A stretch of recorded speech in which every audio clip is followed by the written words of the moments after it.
When I was 17, I found an Aboriginal Women's and Wellness Conference in Vancouver, and I wanted to attend it. So I did up proposals and I took them to, I think, 4 different places in the community. I lived in Yellowknife at the time. The Native Women's Association was the one that came back to me, and they offered to sponsor me to go to this conference. The office within the community was downtown, Native Women's Association. I was attending an Aboriginal Women's Conference, so I thought maybe they would be interested in offering support. I did up a proposal, I got some numbers together, I got some information together, I let them know why I was interested in attending, and from there, they pretty much had my back. It was definitely an amazing experience being able to attend at 17 and having their support. And they were completely, if you need anything while you're there, just call us. If anything happens while you're there, just call us. And they were completely, I just felt completely supported by them. You can basically pick and choose the different things you want to attend that interested you. It was all interesting. I think the biggest part that stuck out to me was a conference I took, and it was about the effects of residential school. I learned about the aspect of intergenerational trauma and how when it's unresolved, it carries down from your grandmother to your mother, from your mother to you, from you to your daughter.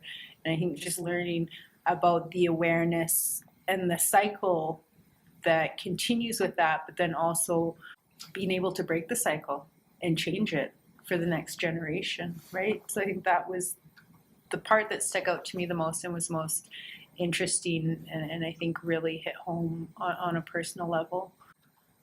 I always remember my mom telling me a story about her and my grandmother. My mom hadn't seen her for a while, and when she saw her, she ran up to her in excitement to hug her. And she said, my grandma just stood there and she didn't engage with her, and she didn't know how. And I think one of the elements of residential school and the things that happened and the things that were lost in Aboriginal people and Aboriginal culture, one of the biggest aspects was they were taken from their homes. They weren't parented. They weren't shown parenting skills. They weren't parented. So when they returned home to their own communities and they started their own families, they didn't know how to parent and engage in that way. There's definitely effects, right? And just, I think, to be able to be aware of them and acknowledge them is only going to help me in breaking that cycle with my daughter. So my daughter has a different experience growing up than my mother did or my grandmother did. They actually offered me employment after that experience, and I did work for them doing some databasing stuff and reception. Really? For about a year after that. I appreciate it because they offer like your basic level of support, like how to get a job, how to do your resume, how to budget. But then they also leveled me. It was like personal development, right? So I think the variety of support that they're willing to offer is definitely broad. I think my greater suggestion for a young Aboriginal woman would be like, you're not defined by where you come from.